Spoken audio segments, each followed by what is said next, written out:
அனைவருக்கும் வணக்கம். 2026 தேர்தல் மக்களை ஈர்ப்பது யாருடைய வாக்குறுதிகள் அப்படிங்கிற தலைப்பில் தந்தி டிவியில் ஒரு விவாத நிகழ்ச்சி நடைபெறுது. இதை தொகுத்து வழங்குறாங்க அசோக வர்ஷினி அவர்கள், திமுகவிலிருந்து சரவணன் அவர்களும், அதிமுகவிலிருந்து முருகவேல் அவர்களும், காங்கிரஸிலிருந்து அபுபக்கர் அவர்களும், பாட்டாளி மக்கள் கட்சியிலிருந்து பாலு அவர்களும், நாம் தமிழர் கட்சியினுடைய கொள்கை பரப்பு செயலாளர் சாட்டை துரைமுருகன் அவர்களும், அரசியல் விமர்சகராக மதிவாணன் அவர்களும் கலந்துக்கிறாங்க.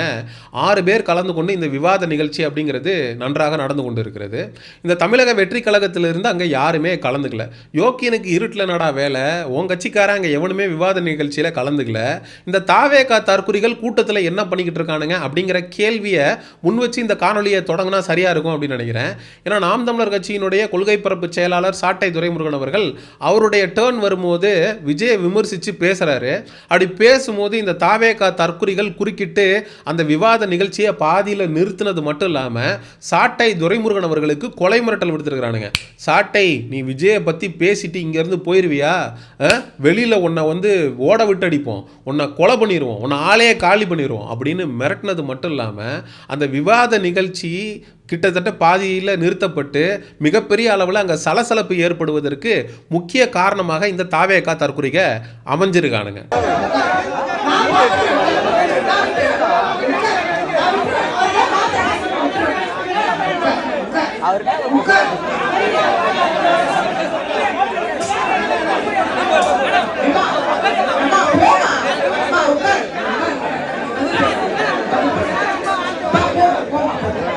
டேய், உங்களுக்கு உண்மையிலேயே திராணி இருந்தா சாட்டை துரைமுருகன் பேசுகிற கருத்துக்கு எதிர்கருத்து வைக்கிறதுக்கு உங்கள் தாவேகா நிர்வாகி எவனையாவது அந்த விவாத நிகழ்ச்சியில் கலந்துக்க வச்சுருக்கணும். ஆனால் ஒவ்வொரு விவாத நிகழ்ச்சியிலையும் போய் அசிங்கப்படுறீங்க, கேவலப்படுறீங்க, அவமானப்படுறீங்க, மக்கள் உங்களை பார்த்து சிரிக்கிறாங்க, காரி துப்புறாங்க அப்படின்னு உங்கள் தலைமையை நீங்கள் யாருமே விவாத நிகழ்ச்சியில் கலந்து கொள்ளக்கூடாது அப்படின்னு அறிவிச்சிருச்சு. இது எவ்வளோ பெரிய அவமானம் தெரியுமா? டே, சாட்டை துரைமுருகன் பேசுகிறதுக்கு நீங்கள் பதில் கொடுக்கறதுக்கு அந்த மேடையில் உட்காந்துருக்கணும்டா. கீழே உட்காந்துக்கிட்டு கையா முய்யோன்னு கத்துறதுல எந்த பிரயோஜனமும் இல்லை. அப்படி என்னப்பா சாட்டை துரைமுருகன் விஜய்க்கு எதிராக பேசிட்டாரு அப்படிங்கிற கேள்வி உங்களுக்கெல்லாம் இருக்கும். இந்த விவாதத்தினுடைய தலைப்பே 2026 தேர்தல் மக்களை ஈர்ப்பது யாருடைய வாக்குறுதிகள் அப்படிங்கிறது தான். விஜய் அவர்கள் கடந்த மகளிர் தினத்தன்று தமிழக வெற்றி கழகத்தில் இருக்கக்கூடிய பெண்கள் எல்லாரையும் கூப்பிட்டு உட்கார வச்சு மகளிருக்கு ஆதரவாக நாங்கள் திட்டத்தை அறிவிக்கிறோம் அப்படிங்கிற பேரில் நடைமுறைக்கு சாத்தியமே இல்லாத பல விஷயங்களை அவர் திட்டமாக அறிவிச்சிருந்தார்.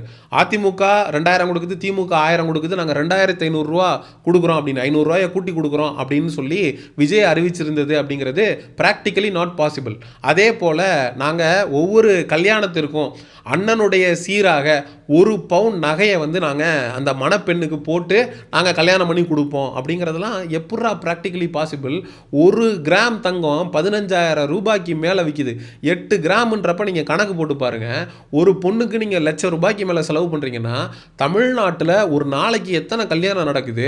ஒட்டு மொத்தமாக அரசை திவாலாக்கிட்டு தலையில் துண்டை தூக்கி போட்டுட்டு தான் போக முடியும். அப்போது எந்த ஒரு அரசாங்கத்தாலையும் 1 பவுன் தங்கம்லாம் கொடுத்து கல்யாணம்ன்றது பண்ணி வைக்க முடியாது. அந்த பெண்ணுக்கு குழந்தை பிறந்துச்சு அப்படின்னா நாங்கள் அதுக்கும் தங்கம் கொடுக்குறோம் அப்படின்னு நடைமுறைக்கு சாத்தியமே இல்லாத விஷயங்களை விஜய் திட்டங்கிற பேரில் மகளிர் தினத்தன்று அறிவிச்சிருந்தார். விஜய் இதை அறிவிக்கிறதுக்கு ஒரு முக்கிய காரணமும் இருக்குது. சங்கீதா அவர்கள் விஜய்க்கு எதிராக விவாகரத்து வேணும்னு கேட்டு போய் கோர்ட்டில் நிற்கிறாங்க. 2021ஆம் ஆண்டு எனக்கு ஒரு விஷயம் தெரிய வந்தது. விஜய் அவர்கள் ஒரு நடிகையோடு கள்ள தொடர்பில் இருக்காரு. அதை நான் எத்தனையோ முறை சொல்லியும் அதை அவர் முறிச்சுக்கிற மாதிரி தெரில.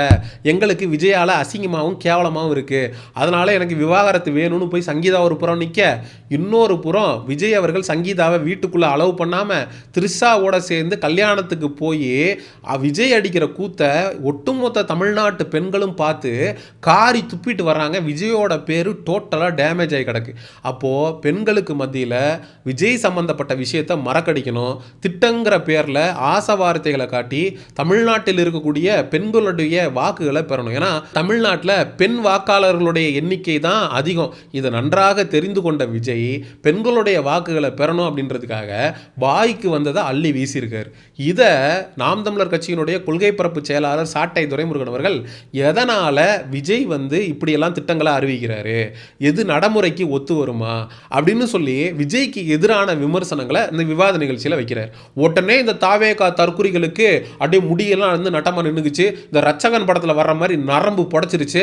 அப்படியே எந்திரிச்சு நின்று சாட்டை துரைமுருகனை மிரட்டுறானுங்க, உருட்டுறானுங்க, அப்படிங்கிறானுங்க, இப்படிங்கிறானுங்க, தட்டுறானுங்க, தாளம் போடுறானுங்க. நாம் தமிழர் கட்சி தம்பி யாரோ ஒரு பையன் அங்கே எந்திரிச்சு நின்று நீங்கள்லாம் வந்து பேசலாமாடா, உங்களுக்குலாம் வக்கு இருக்கா, நீங்களாம் எதுக்குடா இங்கே வரீங்க, உங்கள் ஆள் அங்கே விவாத நிகழ்ச்சியே கலந்துக்கல, நீங்கள் இங்கே என்னடா பிடுங்கிட்டு இருக்கீங்களா அப்படின்னு ஒரு கேள்வியை முன் வச்சிருப்பார் போல இருக்கு.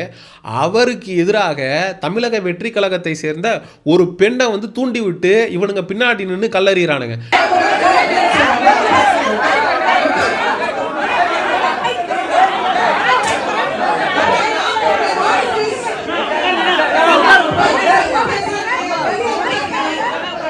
நாம் தமிழர் கட்சி தம்பிகளுக்கு எதிராக பெண்களை தூண்டி விட்டு பின்னாடி நின்று வேடிக்கை பார்க்குறாங்கன்னா இவங்க எந்த அளவுக்கு கேவலமான மனநல கொண்டவங்களா இருப்பாங்க.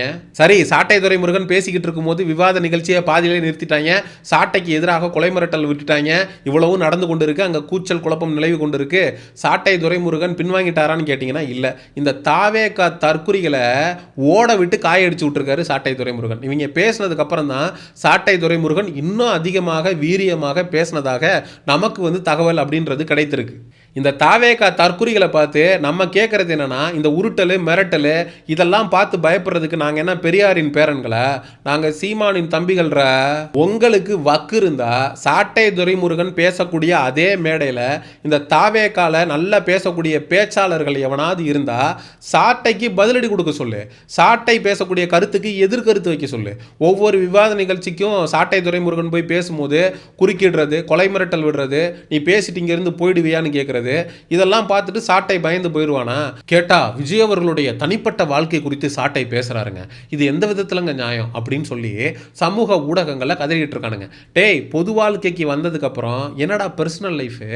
ஏண்டா விஜய் வந்து தன்னுடைய மனைவிய தன்னுடைய குழந்தைகளையே ஒழுங்கா பார்த்துக்காதவன், தன்னுடைய அப்பா அம்மா இவங்க 2 பேரையுமே ரோட்ல விட்டவன், நாளைக்கு தமிழக மக்களுக்கு என்னத்தை பண்ணி கிழிக்க போறான் அப்படின்ற கொஸ்டின் வந்து ரொம்ப வேலிடான கொஸ்டின்ரா. மனைவி விவாகரத்துன்னு போய் கோர்ட்டில் நிற்கிறாங்க. தன்னுடைய மகள் எங்கேயோ பிஜியில் தங்கியிருக்கிறாங்க. தன்னுடைய மகன் கூட எல்லாம் அவன் ஹாஸ்டலில் தங்கியிருக்கிறான். தன்னுடைய மனைவியை உன்னுடைய நீலாங்கரை வீட்டுக்குள்ளே நீ அலோவ் பண்ண மாட்டேங்கிற. அதுக்கப்புறம் த்ரிஷாவோட சேர்ந்து கல்யாண நிகழ்ச்சியில் போய் ஒன்றா நிற்கிற. தன்னுடைய அப்பா அம்மா 2 பேரையும் மதிக்காமல் அவங்கள விட்டு ஒதுங்கி இருக்கிற. ஆக மொத்தத்தில் தன்னுடைய குடும்பத்தில் இருக்கக்கூடிய யாரோடையுமே நீ ஒரு நல்ல உறவை மெயின்டைன் பண்ணலை.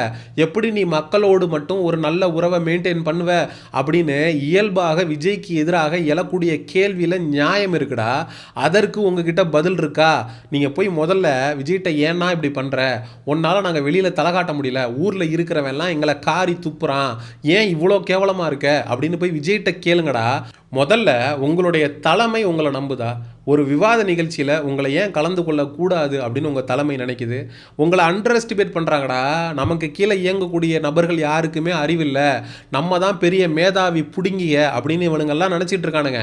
ஆனால் உண்மை என்னன்னா அவனுங்களும் வெத்து வேட்டு தான். நீங்கள் எப்படி தற்குறிகளோ அதே போல் உங்களுக்கு மேல்கட்டத்தில் இருக்கக்கூடிய நிர்வாகிகள் எல்லாருமே 1ஆம் நம்பர் தவுட்டு தற்குறிகள் தான். இந்த தாவேகா தற்குறிகளை கதற கதற காயடிச்ச சாட்டை துரைமுருகனுக்கு நம்மளுடைய பாராட்டுக்கள். சாட்டை துரைமுருகன் அவர்கள் பேசும்போது குறுக்கிட்டு சாட்டை துரைமுருகனுக்கு எதிராக கொலை மிரட்டல் விடுத்த இந்த தாவேகா தற்குறிகளுக்கு நம்மளுடைய கண்டனங்களை தெரிவித்துக் கொண்டு இந்த காணொலியை நான் நிறைவு செய்கிறேன். நாம் தமிழர் கட்சி தம்பிகள் இந்த காணொலியை தாவேகா தற்குறிகளுடைய கண்ணில் படும் வரை பகிருங்க. சமூக நிகழ்வு அரசியல் சார்ந்த பதிவுகளுக்கு சயோனிசம் சேனலை சப்ஸ்கிரைப் பண்ணுங்க. அடுத்த ஒரு காணொலி பதிவில் சந்திப்போம். நன்றி, வணக்கம்.